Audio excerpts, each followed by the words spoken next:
Hi everyone, my name is Carlie Pritt and I am a junior at Bowling Green studying social studies education, and I'm a part of BGSU Votes on campus.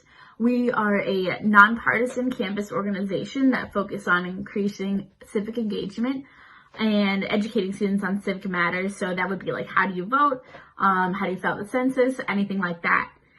So I've been involved with BGSU Votes since fall of last year, so 2019, and I run the social media for our organization. So make sure you follow us at BGSU Votes on Instagram, Facebook, and Twitter.